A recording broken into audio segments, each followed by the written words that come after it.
Alhamdulillahilladzi arsala rasulahu bilhuda wa dinil haqq liyudhhirahu 'ala ad-dini kullih wa kafaa billahi shahida wa ashhadu an la ilaha illallah iqraran bihi wa tauhida wa ashhadu anna Muhammadan abduhu wa rasuluhu sallallahu alaihi wa sallama tasliman mazida wa ba'du. Qala Rasulullah sallallahu alaihi wasallam, fa in asdaqal hadits kitabullah wa khairal hadi Muhammadin sallallahu alaihi wasallam wa syarrul umuri muhdatsatuha fa inna kulla muhdatsatin bid'ah wa kulla bid'atin dhalalah wa kulla dhalalatin finnar. Jamaah rahimani wa rahimakumullah. Puji syukur kepada Allah Subhanahu wa taala untuk segala nikmat-nikmatnya. Salawat dan salam juga senantiasa kita panjatkan kepada Allah Subhanahu wa taala untuk Rasul kita, Nabi kita Muhammad sallallahu alaihi wasallam. Jamaah rahimani wa rahimakumullah. Sebelum kita membacakan kitab Syarhul Masail Jahiliyah, maka di antara hak kaum muslimin adalah saling memberikan nasihat. Dan di sini kita akan bersama-sama memberi nasihat. Allah Subhanahu wa taala berfirman, "Wa tazawwadu fa inna khairaz zadi taqwa." Berbekalah kalian, fa inna khairaz zadi taqwa, karena sebaik-baik bekal adalah ketakwaan kita kepada Allah Subhanahu wa taala. Takwa adalah makna yang sudah kita ketahui bersama, yaitu menjalankan perintah Allah Subhanahu wa taala dengan harapan semata-mata mencari pahala Allah dan juga menjauhi larangan-larangan Allah Subhanahu wa taala, juga supaya kita mendapatkan ridha Allah Subhanahu wa taala. Jamaah rahimani wa rahimakumullah. Biarlah kita lelah, biarlah kita capek, tetapi lelah kita, capek kita adalah dalam rangka mencari bekal tersebut, yakni dengan cara mengisi hari-hari kita dengan perkara-perkara yang Allah ridhoi. Jangan sampai bisikan-bisikan syaitan mengalahkan kita. Anda riya, Anda sum'ah, Anda tidak ikhlas, yang semuanya itu bisa menghalangi kita dari berbuat baik. Teruslah berbuat baik, teruslah belajar, teruslah beramal, sembari terus kita berdoa kepada Allah Subhanahu wa taala supaya amal-amal kita itu diterima di sisi Allah Subhanahu wa taala. Dengan terus kita beribadah kepada Allah Subhanahu wa taala, berharap di antara sekian ibadah kita tadi itu ada satu di sisi Allah Subhanahu wa taala yang diterima, yang dengannya Allah kemudian meridhai, yang dengannya kemudian Allah menghapuskan amalan atau dosa-dosa kita. Kita tidak tahu. Oleh karena itulah teruslah kita berbuat baik. Memang sebagai orang muslim, orang mukmin itu pasti lelah. Kenapa? Karena Rasulullah sallallahu alaihi wasallam mengatakan, "Hufatil jannatu bil makarih." Surga itu dikelilingi dengan perkara-perkara yang dibenci, menyibukkan, yang melelahkan. Wa hufatil naru bisyahawat. Sedangkan neraka itu dikelilingi dengan perkara-perkara yang menyenangkan. Jadi kita melawan perkara-perkara yang dibenci oleh hawa nafsu, dan itu lelah, itu menyakitkan. Jika orang lain bebas hidupnya, dibiarkan lepas begitu saja, kemudian kita kekang nafsu kita, yang mana nafsu ini tidak akan mungkin dibunuh. Bahkan capeknya mengekang nafsu itu lebih capek daripada kita berolahraga. Tidak nampak lahir, tapi batin kita dikekang dengan syariat Allah Subhanahu wa taala. Padahal innan nafsa la'ammaratun bisu. Padahal nafsu itu begitu kuat memerintahkan untuk keburukan. Jadi ketika kita bersabar, ketika kita menjalankan syariat Allah, yang mana Allah Subhanahu wa taala menyebutkan bahwa surga itu dikelilingi dengan perkara yang dibenci, maksudnya dibenci oleh nafsu. Sedangkan tabiat nafsu itu terus mengajak kita kepada keburukan. Tidak ada nafsu itu mengajak kepada kebaikan. Hatta meskipun nampak dalam zahirnya itu sebuah kebaikan, kalau di situ ada nafsu di dalamnya, pasti menyeru kepada keburukan. Ketika kita beribadah, terutama dalam amalan ibadah-ibadah yang sifatnya ijtimaiyah, yang kolektif, yang di situ ada unsur ta'awun. Kadang di dalamnya kita ada semangat,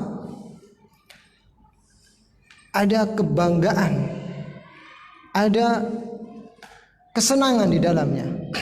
Maka hati-hati, bisa jadi ada nafsu kita di situ, ada tendensi-tendensi lain sehingga menyebabkan kita begitu semangat di dalam beramal tersebut. Seperti halnya para mujahid, mereka berlomba-lomba, tanda kutip, memamerkan keberaniannya, seolah-olah tidak takut mati.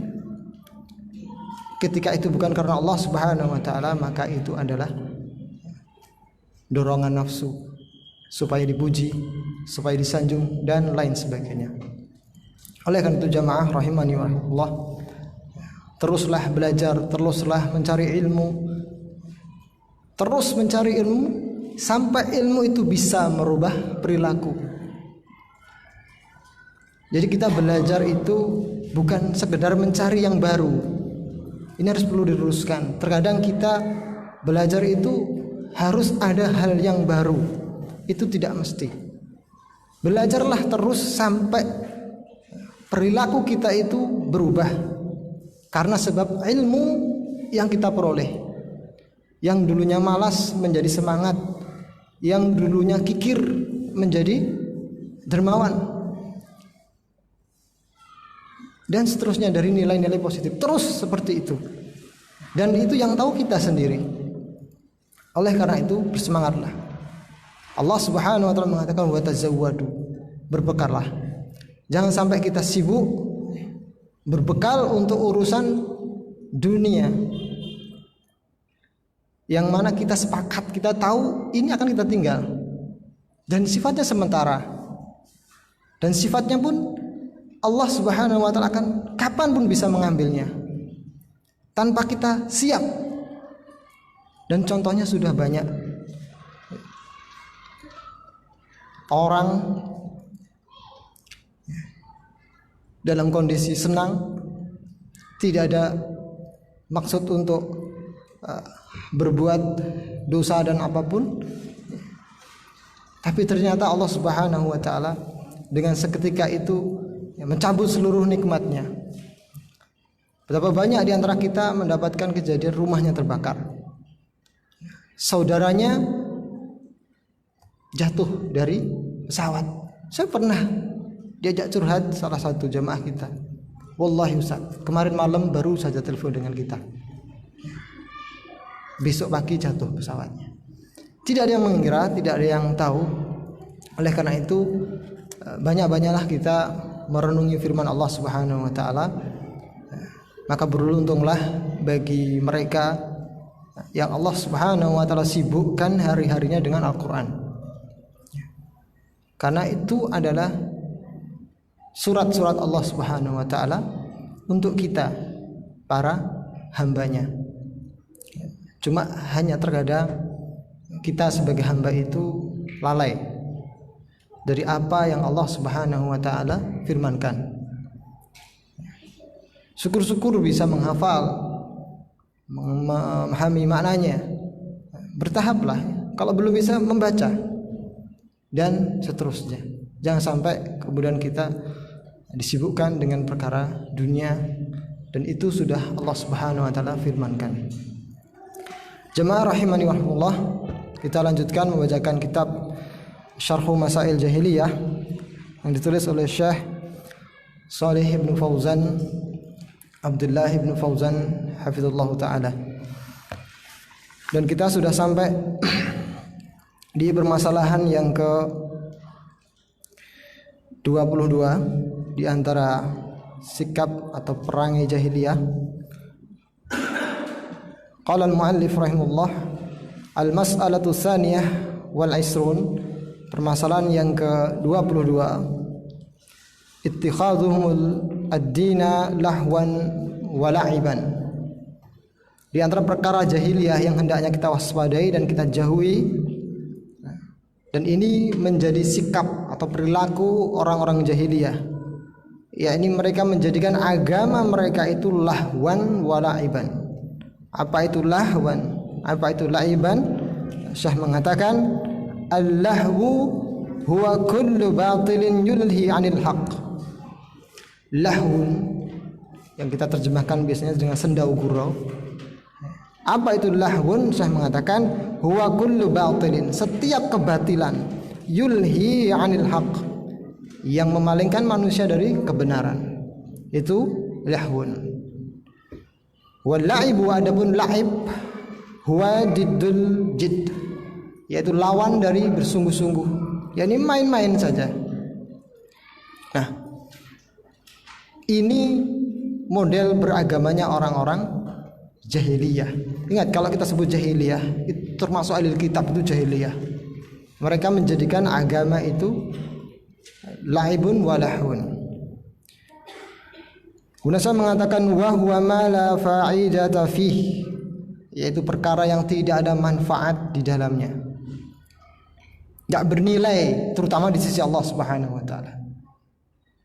Karena Allah Subhanahu wa taala menciptakan kita ini bukan untuk main-main, tetapi Allah Subhanahu wa taala menciptakan kita untuk sebuah misi yang besar, yaitu ta'abbud, beribadah kepada Allah Subhanahu wa taala. Wa ma khalaqtul jinna wal insa illa liya'budun.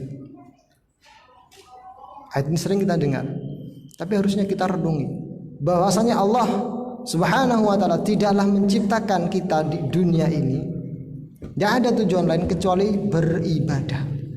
Jadi bagaimana kita bersikap, berbuat, semuanya itu dalam koridor ibadah. Itu harus menjadi tuntutan kita. Bahkan saking besarnya tujuan ini, sampai pun kita bergaul dengan pasangan kita, itu adalah ibadah di sisi Allah Subhanahu wa taala. Yang mana itu sebenarnya adalah tabiat biologi. Tetapi Rasulullah SAW mengatakan itu ibadah. Karena apabila itu diletakkan pada perkara yang salah, itu adalah maksiat. Maka apabila itu diletakkan dalam perkara yang diridhoi oleh Allah, maka itu adalah sebuah ibadah. Oleh karena itu, tinggalkanlah perkara-perkara yang tidak bermanfaat, terlebih lagi tidak mendatangkan manfaat di akhirat. Adapun manfaat di dunia, maka silahkan. Jangan sampai kita berbuat sesuatu yang tidak ada manfaat akhirat dan tidak ada manfaat dunianya, seperti bercanda dan sebagainya yang tidak ada arahnya. Ini dijauhi saja. Bahkan itu lebih dekat kepada murka Allah Subhanahu wa taala. Kalau kemudian kita berolahraga, kita refreshing, itu perkara-perkara yang dibolehkan oleh Allah Subhanahu wa taala. Nah, untuk perkara-perkara yang mubah ini, bagaimana supaya kita mengemasnya menjadi sebuah ibadah, bernilai ibadah bagaimana? Ya dengan niat kita. Itu yang dinasihatkan oleh Syekh Muhammad bin Shalih Al-Utsaimin. Hendaknya manusia itu menjadikan perkara-perkara mubahnya ibadah. Dengan apa? Ya dengan niatnya. Ya. Dia bercanda dengan istrinya, perkara mubah, nggak ada perintah dari Allah, nggak ada aturan dan sebagainya, tapi kita niatkan untuk menyenangkan hati pasangan dan sebagainya, itu ibadah. Atau kemudian kita olahraga, untuk apa? Syukur nikmat, ya supaya sehat. Tapi tetap endingnya adalah kesehatan kita untuk apa? Kalau kita sudah sehat, kita sudah kuat untuk apa? Ya kembali lagi kepada tujuan utama kita tadi, beribadah. Benar saya mengatakan fattikhadul lahwi wal la'ibi dinan yataqarrabu bihi ila Allah azza wa jalla huwa min dinil jahiliyah. Maka menjadikan al-lahwun wal la'ib sebagai agama yang dengannya kemudian kita mendekatkan diri kepada Allah Subhanahu wa taala, huwa min dinil jahiliyah, maka ini termasuk cara jahiliyah. Wa hadza mawjudun 'inda sufiyah. Perilaku ini ada pada orang-orang sufi. Siapa orang-orang sufi itu? Yaitu orang-orang yang beribadah dengan perasaannya. Ketika mereka bisa mengucurkan air mata dengan suatu perbuatan, meskipun perbuatan itu tidak ada contohnya dari Rasulullah, maka mereka akan jadikan perkara tersebut sarana untuk mendekatkan diri kepada Allah Subhanahu wa taala. Maka kalau kita lihat, kadang ada orang yang menari dengan berputar-putar, itu di antara sekte sufi. Kalau kita tanya untuk apa? Katanya dengan perbuatan dia yang seperti itu, dia bisa khusyuk, dia bisa dekat dengan Allah Subhanahu wa taala, dia bisa merasakan kedekatan yang luar biasa. Maka ini adalah bisikan, ini permainan, dan ada setan di situ yang menghiasi amalan-amalannya. Maka kita sebagai kaum muslimin, mukmin Ahlussunnah wal Jamaah, maka kedepankanlah dalil, bukan mengedepankan perasaan. Kadang di antara kita ada yang mengatakan, saya tidak belajar di majelisnya orang salafi, keras hati saya di situ. Yang ada hanya Quran hadis. Tidak datang ketenangan pada hati kami. Kemudian mereka bermajelis, di majelis orang-orang yang menceritakan dongeng-dongeng, keajaiban-keajaiban. Kemudian mereka merasakan dengan cerita tersebut ketenangan, merasakan dengan cerita tersebut kekhusyuan. Maka ini adalah perasaan. Ada orang-orang seperti itu dan kita jumpai. Jadi mereka merasa tenang itu kalau mendapatkan cerita-cerita yang khayal, ya, cerita-cerita yang dibuat-buat, ya, yang seolah-olah dengan cerita tersebut ya, menggambarkan sebuah perilaku, menggambarkan sebuah kedekatan diri kepada Allah Subhanahu wa taala. Dan ini banyak terdapat dalam kitab-kitab fadilah amal, yang kita dengan cerita-cerita tersebut bisa terpukau, ya, bangkit semangat kita, tapi bukan dengan petunjuk Al-Quran dan Sunnah. Dan saya mengatakan, fayattakhiduna darbadz dzufuf wa yattakhiduna al-aghani ibadatan lillahi azza wa jalla. Dan saya memberikan contoh, mereka menjadikan memukul alat-alat musik, dan mereka menjadikan alat-alat musik itu sebagai sarana beribadah kepada Allah Subhanahu wa taala. Yataqarrabuna ilallahi bil aghani. Mereka mendekatkan diri kepada Allah Subhanahu wa taala dengan nyanyian-nyanyian. Wa yataqarrabuna ilallahi bidzarbi dzufuf. Kemudian mereka menjadikan atau mendekatkan diri kepada Allah Subhanahu wa taala dengan cara memukul-mukul alat musik. Ini orang-orang sufi dan ini kita jumpai, ya, dengan berbagai macam bentuknya dan sektenya.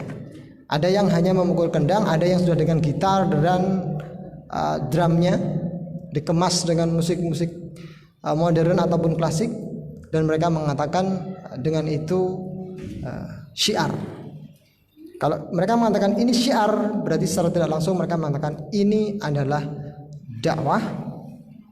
Padahal kita tahu dakwah adalah syariat Allah, dan setiap syariat harus terpenuhi dua unsur, ikhlas dan ittiba.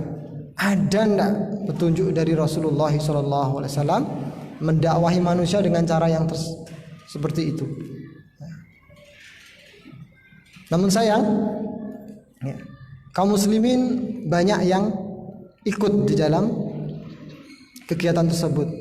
Kaum muslimin banyak yang senang dengan cara tersebut. Namun kita sebagai pengikut Rasulullah SAW, sebagai bentuk pengamalan dari firman Allah Subhanahu wa taala, Qul in kuntum tuhibbunallaha fattabi'uni yuhibbukumullahu wa yaghfir lakum dzunubakum. Ya. Jika kita memang mencintai Allah, maka ikuti Rasulullah sallallahu alaihi wasallam. Karena pada diri Rasulullah itu telah ada teladan terbaik dalam semua halnya. Maka kita ikuti saja Rasulullah sallallahu alaihi wasallam. Dan itu lebih ringan hisabnya. Mereka mengatakan itu boleh karena ada perselisihan ulama dan sebagainya. Padahal sudah jelas, wa in tanaza'tum fi syai'in farudduhu ila Allahi wa rasul. Ini ada khilaf, kembalikan kepada Allah dan Rasulnya. Kembalikan ke zaman itu, kembalikan kepada Allah dan Rasulnya. Pakai enggak Allah dan Rasulnya? Kalau enggak sudah. Mereka mempersisikan masalah hadisnya. Oh, berarti itu masuk di dalam firman Allah Subhanahu wa taala. Wa in tanaza'tum fi syai'in farudduhu ila Allahi wa rasul. Dinukil enggak dari Rasulullah? Rasulullah itu menggunakan musik untuk takarub, terlebih lagi untuk dakwah. Tidak ada ulama lahir atau para sahabat itu besar karena sebab tabuhan genderang musik, tidak ada. Saya belum pernah dengar ya. Para sahabat itu menjadi hebat, jadi semangat ya, karena tabuhan dari musik-musik. Ya, mereka dekat, mereka kuat, yaitu dengan mempelajari dan dengan mendengarkan hadis-hadis Nabi Muhammad SAW. Jamaah rahimani wa rahimakumullah, kita perlu membaca firman Allah Subhanahu wa taala dalam Al-Qur'an surat Al-A'raf ayat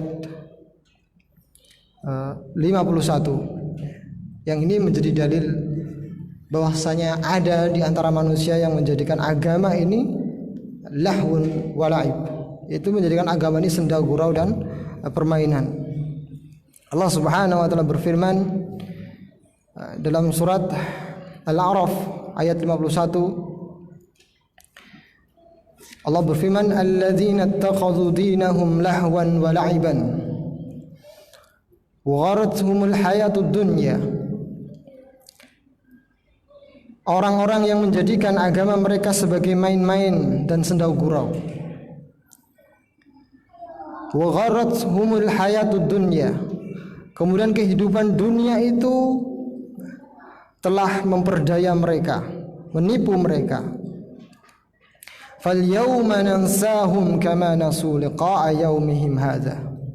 Maka pada hari kiamat ini kami melupakan mereka sebagaimana mereka melupakan pertemuan ini. Wa ma kanu bi ayatina yajhadun. Dan sebagaimana mereka selalu mengingkari ayat-ayat kami. Dalam Al-Quran surat Al-A'raf ayat 51. Ini balasan bagi mereka yang menjadikan agama ini permainan, senda gurau, candaan. Jadi tidak ada di dalam agama ini perkara-perkara yang remeh seperti itu. Musik, candaan.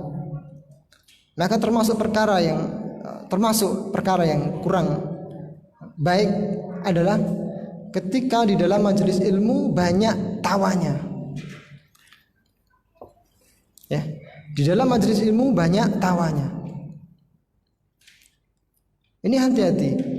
Agama itu serius. Ini sebagaimana nasihat dari Ustaz Yazid Abdul Qadir Jawas. Saya pernah mendengar ceramah beliau ketika ditanya dalam suatu sesi tanya jawab, Ustaz, kenapa saya tidak pernah melihat atau mungkin jarang sekali melihat taklim Anda ini ada candanya dan sebagainya? Maka jawab beliau adalah, subhanallah, ini agama. Taklim itu belajar kalau Allah, kalau Rasul, kemudian diselipi di dalamnya tawa dan canda. Ini tidak baik. Makanya hati-hati kita kalau majelis apapun yang mana di situ ada nilai-nilai syariat yang kita ajarkan di dalamnya, ya kita harus hati-hati. Ya, terutama kalau apabila kita mengkaji perkara-perkara yang serius, maka bukan saatnya kemudian diselingi dengan canda dan tawa. Kita khawatir kita masuk di dalam firman Allah Subhanahu wa taala ini. Dan mirisnya, kaum muslimin itu lebih suka kajian yang rame, kajian yang menyenangkan, kajian yang ini yang parah, lucu. Ini terjadi di kampung-kampung. Saya ingat sekali, orang tua saya adalah guru, pernah di suatu acara halal bihalal gitu mengundang salah satu pemateri. Karena tidak lucu, setelah kajian itu orang Jawa itu dibicarakan, dirasani gitu, sudah nggak usah diundang lagi tuh tahun depan, nggak ada tawanya sama sekali. Nah ini seperti inilah bagaimana kaum muslimin pada umumnya itu menilai sebuah agama. Padahal dakwah tabligh itu adalah ujung tombak untuk menanamkan, untuk mengenalkan syariat. Kemudian dibumbui dengan hal-hal yang seperti itu, canda dan tawa. Kira-kira berbekas enggak itu nanti di hati mad'unya? Rasulullah tidak pernah bercanda untuk masalah urusan akhirat, urusan syariat ini. Bukan tempatnya syariat itu dipakai bahan candaan. Maka termasuk kekeliruan besar dan bahkan kita khawatirkan dosa yang besar. Banyaknya komedian atau orang-orang yang menjadikan syariat itu sebagai bahan-bahan candaan. Maka itu adalah sikap atau cara beragamanya orang-orang jahiliyah, yaitu menjadikan agama ini sendau dan gurau, permainan. Jamaah rahimani wa rahimakumullah. Kemudian kita masuk ke permasalahan yang ke-23. Saya mengatakan al-mas'alatu tsalisatu wal 'ishrun. Permasalahan yang ke-23. Al-ightiraru bid-dunya, yaitu tertipu dengan dunia. Jadi sebenarnya ayat tadi itu, dalil yang kita baca tadi itu mencakup bab yang ke-22 dan bab yang ke-23. Yaitu di antara ciri orang-orang jahiliyah itu banyak sendau gurau dan tertipu dengan kehidupan dunia. Gharrathumul hayatud dunya. Kehidupan dunia itu menipu mereka. Menipu dari apa? Ya dari tujuan awal mereka ada di sini. Dan saya mengatakan innal hayatad dunya gharrathum. Sesungguhnya kehidupan dunia telah memperdaya mereka, menipu mereka. Fadhannu anna ata'allahi minha yadullu ala ridahu. Mereka menyangka, mereka menduga bahwasanya pemberian Allah berupa dunia ini itu adalah tanda ridha Allah Subhanahu wa taala. Kaqaulihim, sebagaimana perkataan orang-orang jahiliyah dahulu. Nahnu aktsaru amwalan wa auladan wa ma nahnu bimu'adzabin. Ini perkataan orang-orang jahiliyah dulu. Kami ini atau kita atau kami kami ini adalah orang yang banyak harta dan lebih banyak anak-anaknya. Wa ma nahnu bimu'adzabin. Dengan ini semuanya nggak mungkin kita diazab. Kalau memang Allah tidak senang dengan kita, Allah buat melarat kita sudah. Buktinya kita diberi kecukupan. Ini cara pandang orang-orang jahiliyah. Jangan sampai kemudian kita bawa kepada pemikiran kita sebagai umat muslim, melihat kemuliaan dan ketinggian orang Islam dari hartanya semata. Tidak bisa. Dan ini kadang banyak dialami oleh orang-orang yang biasanya yang baru hijrah. Mereka menilai setelah mereka berpindah dari kubangan maksiat dunianya yang dulu kemudian kepada Islam, dengan hijrahnya tersebut dia berpikir Allah Subhanahu wa taala akan bentangkan dunia untuknya, Allah akan luaskan, Allah akan muliakan dia dengan nilai-nilai dunia. Tidak semuanya. Bahkan di antara sahabat ada yang hijrah tidak menjadi kaya, malah semakin miskin. Dan itu bukan ukuran orang tersebut hijrahnya ikhlas atau enggak, bukan ukuran pada hartanya. Kemudian menjadikan kekayaan, kesuksesan menjadi parameter bahwasanya alhamdulillah perjuanganku, pengorbananku, hijrahku dengan susah payah bertahun-tahun Allah balas sekarang. Hati-hati, jangan-jangan kita menjadi sum'ah dengan pemberian Allah tersebut. Kemudian dengan itu orang lain terpengaruh bahwasanya indikator atau indikasi orang itu sukses dalam hijrahnya, hijrahnya diterima adalah semakin mapan. Tidak sama sekali. Karena kekayaan dan kemiskinan itu bukan ukuran ridha Allah Subhanahu wa taala. Ahlul jahiliyati ya'tabiruna i'ta'ahum al-aulada wal amwal min karmihim 'ala Allah azza wa jalla. Orang-orang jahiliyah itu menjadikan atau menganggap pemberian Allah kepada mereka berupa anak dan harta itu adalah sebagai bentuk penghormatan Allah Subhanahu wa taala kepada mereka. Ini cara berpikirnya orang-orang jahiliyah. Wa anna Allah la yu'adzibuhum, dan dengan itu Allah Subhanahu wa taala tidak akan mengadab mereka. Wa qalu nahnu aktsaru amwalan wa auladan wa ma nahnu bimu'adzabin.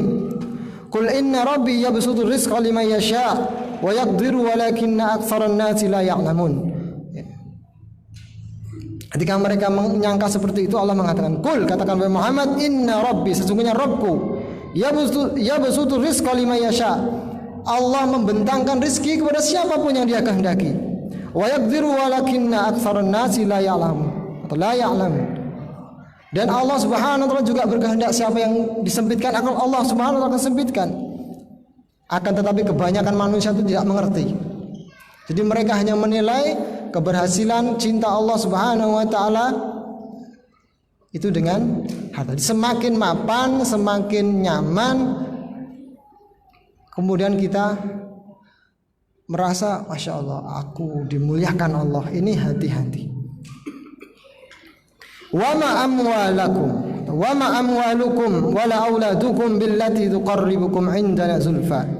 Sekali-kali bukan karena harta kalian, juga bukan karena anak-anak kalian yang menjadikan kalian itu dekat di sisi kami. Sekali-kali bukan karena harta, bukan karena anak, tetapi karena takwa kita kepada Allah Subhanahu wa taala. Ketika harta kita, anak kita mengantarkan kita kepada ketaatan kepada Allah, semakin menjadikan kita orang yang dekat kepada Allah, maka itu adalah kebaikan. Tetapi ketika anak kita, harta kita justru semakin menjauhkan kita dari ketaatan kepada Allah Subhanahu wa taala, hati-hati. Semata-mata harta dan semata-mata anak itu bukan ukuran cinta Allah Subhanahu wa taala. Kemudian saya membawakan sebuah hadis, innallaha yu'ti dunya man yuhibbu wa man la yuhibbu. Sesungguhnya Allah Subhanahu wa taala itu memberikan dunia ini kepada siapa yang Dia cintai dan kepada siapa yang Dia tidak cintai. Jadi dunia ini Allah Subhanahu wa taala berikan kepada siapapun. Yang Dia cintai diberi, yang enggak Dia cintai juga diberi oleh Allah Subhanahu wa taala. Tapi yang penting yang itu. Wa ammad-din, perhatikan, wa ammad-din, adapun agama ini fala yu'tihi illa man yuhibbu. Maka tidak akan Allah berikan kecuali kepada mereka yang Allah cintai. Makanya tidak berlebihan ketika dalam hadis Nabi sallallahu alaihi wasallam mengatakan, man kana yuridullahu bi khairan yufaqihu fid din. Barang siapa yang Allah kehendaki pada dirinya kebaikan, yufaqihu fid din, Allah akan fahamkan dia dalam urusan agama. Tapi untuk masalah ini banyak tulabul ilmi atau ahli ilmi yang tidak menilai atau tidak menganggap bahwasanya ilmu itu lebih berharga daripada apa yang dikumpulkan oleh manusia itu. Karena memang jiwa manusia itu suka kepada harta. Wa tuhibbunal mala hubban jamma. Padahal orang-orang yang berharta itu iri juga kepada ahli ilmu sebenarnya. Nelongso mereka melihat orang-orang yang berilmu. Tapi kadang orang ahli ilmu juga nelongso melihat kondisi mereka. Kadang itu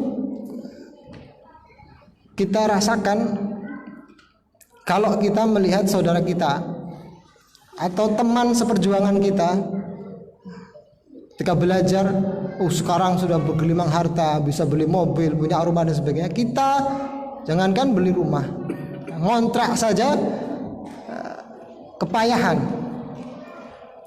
Saat itu juga kadang muncul, mending bekerja aja lah.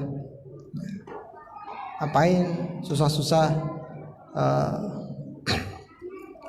belajar, berdakwah, ngajar, nilainya tidak seberapa dan sebagainya. Padahal kalau dia mau merenung, dia merenungi firman atau hadis Nabi SAW ini, pasti dia akan bangga, dia akan berbahagia. Kenapa? Karena Allah Subhanahu wa taala mengatakan, dunia ini diberikan kepada mereka yang Allah cintai dan kepada mereka yang Allah tidak cintai. Jadi ada dua kemungkinan. Kita diberi harta ini karena dicintai atau karena nggak dicintai.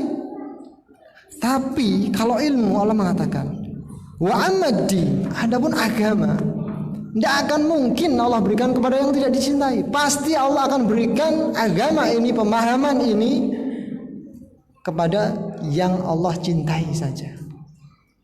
Dan sebagai penutup sebelum azan, dan sebuah hadis Rasulullah SAW juga bersabda,